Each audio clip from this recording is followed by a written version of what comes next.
सभी दर्शकों को सिटी विजन की ओर से आज हम हमारे अतिथि गोविंद राठी जी से परिचय करा रहे हैं। हैदराबाद की प्रमुख हस्तियों में से एक हमारे गोविंद राठी जी एक व्यापारी, एक समाज सेवी, एक धार्मिक संस्थाओं से जुड़े व्यक्तित्व हैं। गोविंद राठी जी ने एक नहीं, दो नहीं, हजारों परिवारों की जिंदगियां खड़ी की है। आज उन्हीं से संबंधी उनके सामाजिक सेवाओं, उनके धार्मिक सेवाओं तथा उनके आध्यात्मिक सेवाओं के साथ साथ सामाजिक सेवाओं का भी परिचय कराएंगे। प्रस्तुत है गोविंद राठी। नमस्कार गोविंद राठी जी, सिटी विजन में आपका स्वागत है। आपने अपना कीमती समय देकर सिटी विजन के द्वारा आपकी आवाज़ जनता तक पहुंचाने का जो प्रयास किया है, उसके लिए हम आपका आभार करते हैं। आज हमने आपको बुलाया है कि आपके गतिविधियों के बारे में जनता को परिचित कराएं। तो मैं ये चाहता हूं कि आपकी सामाजिक सेवाओं की, धार्मिक सेवाओं की, अन्य शैक्षणिक सेवाओं की क्या गतिविधियां हैं? पहले तो मैं सिटी विजन को धन्यवाद देता हूं जो कि आज मुझे यहाँ पर बुलाया है, और जिस तरह से आपने मुझे यहाँ पर बुलाकर सामाजिक और राजनीतिक या और भी बोलने के लिए कहा है, इसके लिए मैं आपको पुनः पुनः धन्यवाद देता हूँ। वैसे तो मैं राजस्थानी प्रगति समाज का महामंत्री हूँ, और राजस्थानी प्रगति समाज में हमारे पास वहाँ पर एक शमशान वाटिका है। शमशान वाटिका में वहाँ पर शवों का दहन होता है, और वहाँ पर हर कोई वहाँ पर आता है, और हम वहाँ पर ऐसा वहाँ पर निर्धारित जैसा शुल्क लगाते हैं वैसा नहीं है, और जो गरीब रहता है उससे हम लेते भी नहीं हैं। और वहाँ पे उसके साथ साथ हमारे पास 2 वाहनें भी हैं, और वो जाकर जो शमशान में जो गुजर जाता है उसके घर से वहाँ पर यहाँ पर लाते हैं, और उसमें हम शुल्क भी बहुत नॉमिनल लगाते हैं। रात 1100 रुपये 1200 रुपये लगाते हैं, और बाहर अगर आप जाते हैं तो उसमें ज़्यादा शुल्क लगता है। और वहाँ पर हमारे को साफ़ सफाई भी अच्छी है, और हम अच्छी सेवाएं देते हैं, और इसके साथ साथ वहाँ पर एक वातावरण भी अच्छा रहता है। और वातावरण के साथ साथ वहाँ पर जो बैठते हैं, आते हैं, और पोल्यूशन भी नहीं होता है, उसके लिए मैं आप सभी को धन्यवाद देता हूँ। और हमारे समाज के बंधु श्री कमल नारायण जी अग्रवाल जो अध्यक्ष हैं, उनकी प्रेरणा से हम ये कार्य बड़े धूमधाम से कर रहे हैं। राठी जी, आपने अपने उल्लेख में पहले स्मशान वाटिका के संबंध में जो बताया है वो तो बहुत बड़ी सामाजिक सेवा है। इसके अलावा अब जो सामाजिक सेवाओं के अंतर्गत शैक्षणिक संस्थाओं से जुड़े हुए हैं, जिससे लाखों विद्यार्थी अब तक लाभान्वित हुए हैं, उसके बारे में अपने इतिहास की जानकारी दे सकते हैं? मेरा जो ग्रेजुएशन हुआ है बद्रुका कॉलेज से हुआ है, और बद्रुका कॉलेज भी एक मारवाड़ी शिक्षा समिति के तत्वाधान में ही वो चल रही है। और मारवाड़ी शिक्षा समिति के तत्वाधान में हमारे पास केडिया कॉलेज में, वहाँ पर मारवाड़ी हिंदी विद्यालय भी है, केडिया कॉलेज भी है। और केडिया कॉलेज में आज यहाँ पर पहले लोग आते नहीं थे, आज हमारे पास वहाँ पर लाइन लग रही है। एलएलबी के लिए एडमिशन नहीं होते हैं, लाइन लगती है, और वहाँ पर एमबीए भी है, और बीकॉम ग्रेजुएशन भी है, और ये समय बाज़ार में है। और इसका संचालन हमारे सुरेंद्र लूनिया जी तथा एसबी काबरा जी करते हैं, और वहाँ पर बहुत से बच्चे वहाँ पर पढ़कर आगे और जा रहे हैं, और अच्छे तरह से अच्छे मार्क्स लाते हैं, और अच्छा रिज़ल्ट आता है, इसमें हमें खुशी होती है। और इसके साथ साथ मैं हिंदी महाविद्यालय का भी कार्यकारिणी सदस्य हूँ। और आप अभी देखते हैं कि अभी हिंदी का माध्यम में पढ़ने के लिए थोड़ी रुचि कम लेते हैं, पर हमको हिंदी के में बढ़ावा देने के लिए हम आगे बढ़ाते हैं, और वहाँ पे भी हिंदी के क्लासेस भी होते हैं। इसके साथ साथ एमबीए और भी आधे भी क्लासेस होते हैं, और हिंदी महाविद्यालय भी अच्छा चलता है। और इसके साथ साथ वहाँ पर हमारे पास हॉस्टल भी है, और वहाँ पर बच्चों के खेलने के लिए क्रिकेट की व्यवस्था भी की गई है, और इसलिए और बहुत अच्छा चलता है। और ये जो कार्यक्रम होता है, और हिंदी महाविद्यालय का काफ़ी बहुत बड़ा ग्राउंड भी है वहाँ पर, और इससे हमारा जो माध्यम से जो चलता है बहुत अच्छा चल रहा है। तो आप जब समाज में इतनी सेवा कर रहे हैं, ये राजस्थानी प्रगति समाज की ओर से विद्यार्थियों को प्रोत्साहन हेतु कोई छात्रवृत्ति की योजना वगैरह है आपके पास? राजस्थानी प्रगति समाज में हमारे पास विद्यार्थियों को भी हम एजुकेशन के लिए भी देते हैं, और वो जो है पोस्ट ग्रेजुएशन के लिए हम उन्हें देते हैं। और पोस्ट ग्रेजुएशन के साथ साथ हमारे पास यहाँ पर क्या है, एक राजस्थानी रुग्ण सहायता कोष है। रुग्ण सहायता कोष के अंतर्गत हम जो भी राजस्थानी भाई है उसको हम 5,000 से लेके 15,000 तक उसको हम चेक द्वारा हॉस्पिटल में हम उनको देते हैं। और बहुत से लोग यहाँ पर हमारे से ये जो शिक्षा समिति के द्वारा लाभान्वित हो रहे हैं और हमें उन्हें देते हैं। और रही बात जो बच्चों को देने की, छात्रवृत्ति देने की, और एक राजस्थानी ग्रेजुएट एसोसिएशन भी है, उसका मैं इससे पहले अध्यक्ष रह चुका हूँ। वहाँ पर हम छात्रवृत्ति देते हैं 80% 90% के लोगों को, जो बच्चे पास होकर आते हैं उनको हम वहाँ पर छात्रवृत्ति देते हैं। और वो छात्रवृत्ति बाज़ाब्ता ऑनलाइन, इस बार ऑनलाइन लेकर हम दे रहे हैं, और वो भी ऑनलाइन में बहुत से आ गए हैं और अब देने वाले हैं। राठी जी, आपने छात्रवृत्ति के बारे में जानकारी दी, धन्यवाद। ये विदेश यात्रा पर भी आजकल राजस्थानी समाज के विद्यार्थी बहुत जा रहे हैं, क्या उनको भी समाज की ओर से कुछ प्रोत्साहन दिया जा रहा है? ऐसा है, जो कोई भी विद्यार्थी राजस्थानी हो या और कोई भी हो आकर हमसे सलाह लेता है, उनसे हमें सलाह देते हैं, और जितना बन सके उसकी सहूलत से उनको हम मेहनत से उनको हम आगे बढ़ने के लिए प्रोत्साहन करते हैं। राठी जी, सुना है कि आप धार्मिक क्षेत्र में भी बहुत विस्तारित रूप से काम करते हैं। आपकी धार्मिक सेवाओं के अंतर्गत नरसिंह मंदिर सुल्तान बाजार के आप ट्रस्टी हैं, इसकी भी जानकारी लोगों को देनी है। क्या ये वास्तविकता है और उसके माध्यम से आप कौन सी सेवाएं प्रदान करते हैं? पहले तो मैं धन्यवाद दूंगा हमारे पूज्य आदरणीय पिताजी श्री बद्रीनारायण जी राठी, बद्री विशाल जी पीती, पन्नालाल जी पीती, कमल नारायण जी अग्रवाल, जो इस मंदिर को, लक्ष्मी नरसिम्हा स्वामी मंदिर को पिछले 200-250 वर्ष पूर्व से संभालते हुए आ रहे हैं। वहाँ पर एक समाधि भी है, और इसमें नरसिंहदास जी महाराज जो मेन पुजारी है वह ये मंदिर को संभालते थे। उसके बाद मुरलीधर जी व्यास थे, और उसके पश्चात अभी रमेश चंद्र व्यास जो संभाल रहे हैं। जो हमारे पिताजी के मृत्यु के पश्चात मुझे यहाँ पर हेरिडेटरी ट्रस्टी, फाउंडर ट्रस्टी के रूप में मुझे लिया गया है। मैं सभी हमारे जो ट्रस्टीगण हैं उनको धन्यवाद दूंगा, और राजस्थानी समाज, माहेश्वरी समाज और आदि समाज भी यहाँ पर मंदिर में यहाँ आते हैं। और हमारे पास यहाँ पर धनुर्मास का कार्यक्रम होता है जो 14 जनवरी तक चलता है। उसमें हजारों लोग वहाँ पर आकर भजन कीर्तन आदि करते हैं। उसके पश्चात प्रसाद वितरण का कार्यक्रम भी होता है, और इसके साथ साथ हमारे पास नरसिंह जयंती का भी कार्यक्रम होता है। नरसिंह जयंती जो नरसिंह भगवान अवतार लेकर आते हैं, और वह 1.5-2 घंटे तक एक चेहरा पहनकर घूमते हैं। और आप जब चेहरा पहनते हैं, जब सांस भी नहीं आता है, परंतु वो एक शक्ति रहती है, उस कारण वह पूरा घूमकर आशीर्वाद प्रदान करते हैं। और इसके साथ साथ दीपावली के बाद एक अंकुट का कार्यक्रम भी होता है। अंकुट में कम से कम 6 से 7 हज़ार लोग वहाँ पर आकर प्रसाद ग्रहण करते हैं और भक्ति भाव से आकर दर्शन करते हैं। और ये नरसिंह मंदिर एक प्राचीनिक मंदिर है, ये 300 वर्ष पुराना मंदिर है, और इसमें पीपल का झाड़ है, शंकर जी की प्रतिमा है, और सभी लोग आकर वहाँ पर प्रसाद ग्रहण कर कर दर्शन करते हैं। राठी जी, आपने नरसिंह मंदिर के अन्नकूट का विवरण दिया, धनुर्मास के ये कार्यक्रम का विवरण दिया। ये आप ये बताइए कि जो कार्तिक मास में जो आपके राजस्थानी समाज के लोग आकर के जो कार्यक्रम करते हैं, ये आपकी जनसंख्या के आधार पर कितना विस्तारित है, इसके बारे में जानकारी दीजिएगा। राजस्थानी समाज हो या हिंदी भाषी समाज हो, कम से कम 25 से 30 लाख लोग हैं, और वे हर अलग अलग प्रांत में, अलग अलग बाज़ारों में मंदिर जाते हैं और पूजा पाठ करते हैं। ऐसा नहीं कि नरसिंह मंदिर में ही सब आना बोल के नहीं रहता है, हर जगह जगह भक्ति भाव से पूजा पाठ करते हैं।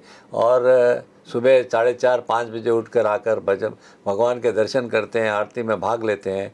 और यही खास बात है कि राजस्थानी समाज या पूरे जो नॉर्थ इंडियन समाज है वो आके यहाँ पर भक्ति भाव से पूजा पाठ करते हैं। राठी जी, प्रायः ये सुना है कि आप रामायण मेले की में सक्रिय रूप से भाग लेते हैं। ये जो प्रदर्शनी समिति के तत्वावधान में प्रतिवर्ष आयोजित होता है, इसमें आपकी भूमिका और राजस्थानी समाज की भूमिका क्या है?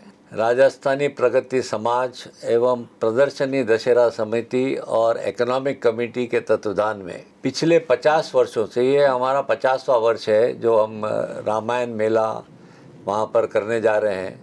और पिछले 2 वर्ष से कोविड के कारण हमने थोड़े प्रोग्राम्स नहीं किया था, और इस वर्ष भगवान की कृपा से और कोविड समाप्त हो गया है। समाप्त तो क्या हुआ, अभी भी हमें प्रिकॉशन लेना है। और इस बार हम बड़े धूमधाम से 50वां रामायण मेला हम करने जा रहे हैं। और इसके साथ साथ हम जो घट स्थापना के दिन कवि सम्मेलन भी करते हैं। हमने सोचा है कि जो कविता पाठ करते हैं, हम बाहर से बुलाएंगे 2-3 कवियों को और ये भव्य रूप देंगे। और क्योंकि ये 50वां रामायण मेला है, इसके लिए हमें भव्य रूप से मनाना है।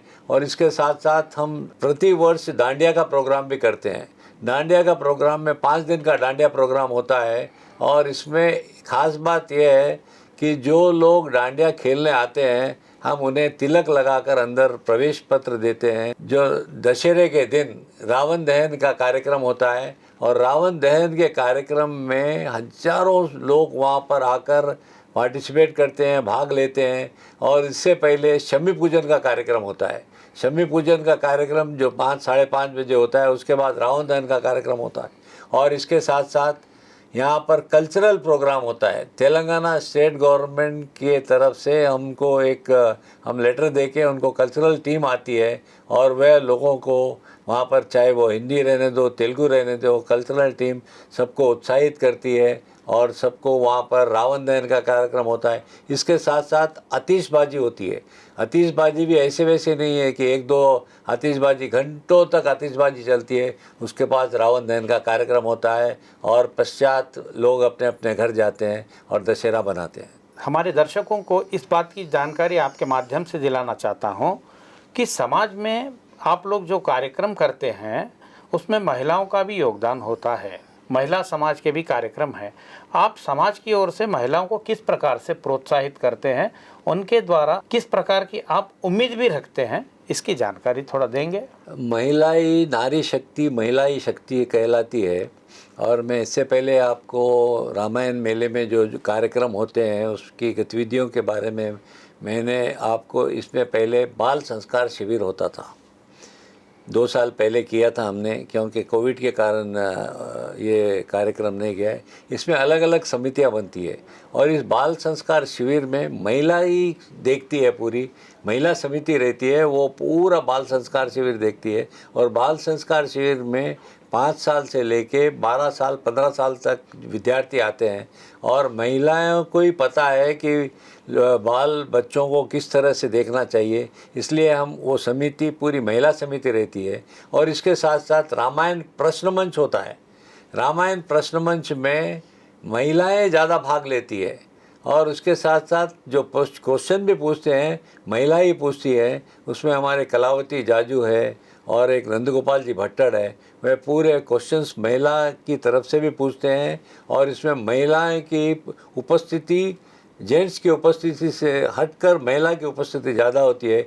इससे ही दर्शाता है कि महिला किस तरह से भक्ति भाव से यह कार्यक्रम में भाग लेती है। राठी जी, आपने इतनी जानकारियां दी, महिलाओं के संबंध में भी आपने थोड़ा विस्तृत ज्ञान बताया, लेकिन आपके समाज में, राजस्थानी समाज में शिक्षा का प्रतिशत महिलाओं में कितना है और उन्हें आप लोग कितना प्रोत्साहित कर रहे हैं?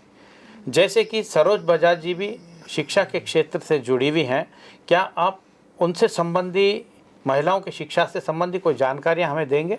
महिलाओं की शिक्षा अभी काफ़ी बढ़ गई है। आप देखते हैं कि रिज़ल्ट जो देखते हैं आप लोग, कि महिलाओं के रिज़ल्ट जेंट्स के रिज़ल्ट से ज़्यादा आते हैं। और जो सरोज बजाज जी है, जो महिला हैं और एक बैंक के चेयरपर्सन भी है वो, और इसके साथ साथ महिलाएं आगे बढ़ रही है, ऐसा नहीं कि महिलाएं नहीं बढ़ रही है। और अभी एक साबू जी की, जो डॉक्टर साबू जी की बहू है, उसको इसमें महिला के अंदर काफ़ी नाम ऊंचा किया है, और वो बहुत अच्छा कार्य कर रही है। उसको भी हम यहाँ पर, महिला ही है वो, और बहुत अच्छा कार्य कर रही है। राठी जी, आपने कुछ समय अपना राजनीतिक जीवन भी बिताया था। राजनीति में आपको समाज के और राजनीति के बीच किस अंतर से आप उसको तुलना करते हैं? हमारा जो पूरा परिवार है, जो पहले से ही राष्ट्रवादी रहा है, और मैं भारतीय जनता पार्टी से जुड़कर था और अभी भी जुड़कर हूँ मैं, ऐसा नहीं कि, और हिंदुत्व पे मैं बहुत ज़्यादा काम करता हूँ। और राजनीति अलग है, समाज सेवा अलग है। राजनीति, आजकल की राजनीति क्या हो रहा है आपको सबको पता ही है, क्योंकि आजकल की राजनीति में झूठ, फरेब वरेब सब चलता है और सामाजिक जीवन में ये सब कुछ नहीं चलता है।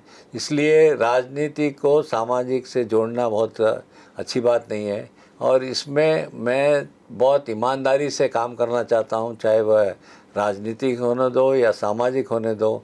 और सामाजिक में भी अच्छा कार्य करना चाहिए, राजनीति में भी बहुत अच्छे कार्य करना चाहिए। राजनीति में खाली राजनीति के हिसाब से नहीं आना चाहिए और लोगों की सेवा भाव से कार्य करना चाहिए। क्योंकि आजकल क्या हो रहा है, लोग कोई भी चीज़ को गलत तरीके से उसको सताते हैं, करते हैं, वह नहीं होना चाहिए। आज क्या चाहिए लोगों को, एक तो लॉ एंड ऑर्डर अच्छा होना चाहिए, लाइट मिलना चाहिए, पानी मिलना चाहिए, ये सब देखना चाहिए। और आजकल के राजनेता ये सब नहीं देखते हैं, दूसरे काम करते हैं। इसके लिए मैं समझता हूँ राजनीति में लोगों की सेवा करनी चाहिए और सामाजिक में भी लोगों की सेवा करनी चाहिए, यह मैं सभी से उम्मीद रखता हूँ। राठी जी, आपने समाज के संबंध में सारी जानकारियाँ दी, महिलाओं के विकास के बारे में बताया, महिलाओं के शिक्षा के बारे में, राज्य सरकार के बारे में भी आपने उल्लेख करते हुए बताया। तो इस राज्य सरकार के बारे में आपका राजस्थानी समाज कुछ उम्मीद करता है राज्य सरकार से? बहुत अच्छी बात आपने क्वेश्चन पूछा, क्योंकि राजस्थानी समाज हो या हमारा पूरा जो समाज है, कभी कोई अपेक्षा नहीं रखता है। हम देने में समर्थन करते हैं और जो भी लेने की बात रहती है वह हमें अगर देना चाहे तो हम ले सकते हैं, ऐसा कुछ बात नहीं है। पर कभी भी हमने इस बारे में सोचा नहीं था, क्योंकि राज्य सरकार क्या देंगी क्या नहीं देंगी हम इसे बोल नहीं सकते हैं। क्योंकि यहाँ पर हमारे पास जो संस्थाएं हैं, राजस्थानी समाज हो या और कोई समाज हो, अपने आप में संपन्न है और हम देने में ही रखते हैं। और रही बात जो सब्सिडी और रहती है, राजस्थानी समाज को सब्सिडी और की कोई ज़रूरत नहीं है और न लेते हैं। और जो गरीब लोग हैं उनको चाहिए, सब्सिडी देना चाहिए और हम उनके लिए बहुत कार्य करते हैं और उनको दिलाने की पूरी कोशिश करते हैं। ऐसा नहीं कि राजस्थानी समाज में भी पूरे संपन्न लोग हैं। मैं इससे हटकर जो गौशालाएं चलती हैं यहाँ पर हैदराबाद, सिकंदराबाद में काफ़ी गौशालाएं हैं और गौशाला में हमने कितने बार उनसे कहा है कि प्रति गाय को एक सब्सिडी के रूप में मिलती है, वो अब तक यहाँ पर मिल नहीं रही है। इसलिए हमने डिमांड किया है कि प्रति गाय के पीछे 35 रुपये या 40 रुपये पर डे एक सब्सिडी रहती है, वो मिलना चाहिए। क्योंकि आप देखते हैं कि यहाँ पर हज़ारों गायें जो कत्ल करने जाती है, यहाँ पर हम लोग उनको पालते हैं और ज़्यादा कर राजस्थानी समाज या नॉर्थ इंडियन समाज ही गौशाला को चलाते हैं। इसके साथ साथ यहाँ के जो तेलुगु भाषी भी है गौशाला को देखते हैं, ऐसी बात नहीं है। परंतु ये सब्सिडी मिलना चाहिए, ये हम डिमांड कर रहे हैं, ये अब तक मिली नहीं है। तो इसलिए मैं चीफ मिनिस्टर साहब से निवेदन करूँगा कि ये सब्सिडी गौशाला को दिया जाए। लेकिन आपकी भूमिका हैदराबाद मेट्रो रेल के अंतर्गत सुल्तान बाजार मार्ग को लेकर बहुत बड़ा विवाद चला था, बहुत बड़ा संघर्ष चला था। उस संघर्ष के दौरान राज्य के वर्तमान मुख्यमंत्री ने भी आपके साथ जुड़े थे, वो कुछ अपने अनुभव बताएंगे आप? 2011 से एक ट्रेडर जॉइंट एक्शन कमेटी बनाई थी, उसका चेयरमैन मुझे बनाया गया था और किशन यादव को अध्यक्ष बनाया गया था। और इसमें पहले हम मुशीराबाद से लेकर पुतली बावली तक हमारा एक सब मिलकर कार्य कर रहे थे और धीरे धीरे मुशीराबाद वाले हट गए, नारायणगुड़ा हट गया, बाद में हम 3 लोग रह गए थे। हमने एक ही बोला है कि भाई ये मेट्रो रेल यहाँ से कितना आपको चाहिए, 100 फीट चाहिए, 60 फुट चाहिए, 80 फुट चाहिए। इसलिए हमने उनसे कहा कि भाई अगर आप इसको यहाँ पर कम नहीं करेंगे विड्थ ऑफ द रोड, तो यहाँ से हमें मेट्रो रेल नहीं चाहिए। अगर मेट्रो रेल जाएंगी तो मेरे छाती के ऊपर से जाएंगी। यह बयान उन्होंने 2011 में दिया था और उसके पश्चात 2014 तक वहाँ पर कार्य नहीं हुआ। और मैं धन्यवाद दूंगा NVS रेड्डी साहब का, मेट्रो रेल के राजेश्वर साहब का, जो यह कार्यक्रम के लिए हॉकर्स के लिए यहाँ पर बना कर दिया है, और भी बहुत से कार्य हैं वहाँ पर। उसको आगे ले जाने के लिए, फलकनुमा तक ले जाने के कार्रवाई क्यों नहीं करते भाई? किसके दबाव में आकर कर रहे हो? ये मेट्रो रेल पब्लिक के लिए है और आप क्यों नहीं ले जाते? इसमें क्यों राजनीति कर रहे हैं? मुख्यमंत्री जी से मैं राज्य सरकार से ये डिमांड करना चाहता हूँ, जिस तरह सुल्तान बाजार में हमने मेट्रो के लिए परमिशन दिया था और आपने मंजूरी की थी, और मैं आपसे पुनः पुनः डिमांड कर रहा हूँ, जीबीएस बस स्टैंड से आप मेट्रो रेल फलकनुमा तक क्यों नहीं ले जा रहे?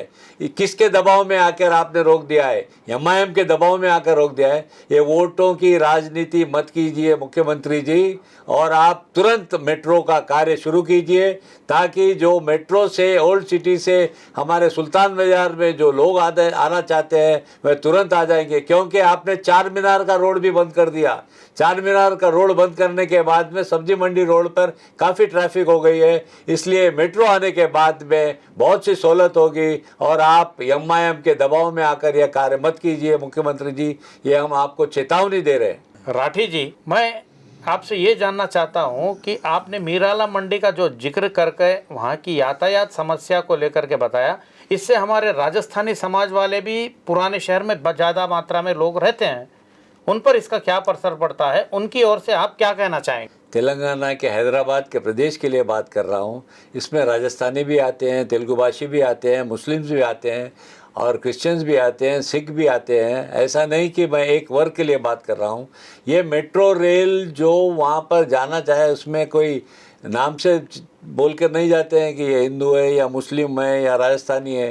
ये मेट्रो रेल सबके लिए है। तो चीफ मिनिस्टर साहब, ये मेट्रो रेल को तुरंत चालू कीजिए, और इसके साथ साथ इससे जो ट्रैफिक की कठिनाइयाँ हो रही है, और आज आप देख रहे हैं पूरे पुलिस डिपार्टमेंट को अच्छे अच्छे गाड़ियाँ दे दी हैं। आप आज देखते हैं कि कौन से ट्रैफिक सिग्नल पे पुलिस वाला है। पुलिस वाला कहाँ पे है? चालान काटने के लिए है। पुलिस वाला कहाँ है? ड्रंक ड्राइविंग के लिए है। और ये ट्रैफिक को देख नहीं रहे हैं, और वहाँ पर सुल्तान बाजार में इतना जाम हो जाता है, बैंक स्ट्रीट के लेकर चदरघाट ब्रिज तक कोई देखने वाला नहीं है। क्यों भाई? पुलिस डिपार्टमेंट खाली चालान काटने, फ़ोटो खींचने में ही है। क्योंकि मुख्यमंत्री जी को क्या पैसा चाहिए? पैसों के साथ साथ सहूलत भी दीजिए, हैदराबाद की जनता को सहूलत दीजिए। इसके ऊपर ध्यान दीजिए मुख्यमंत्री जी, और खाली बैठकर बात मत कीजिए। क्योंकि आज यहाँ की ट्रैफिक की समस्या इतनी है कि आप देख ही नहीं रहे। खाली आप कहाँ देख रहे हैं?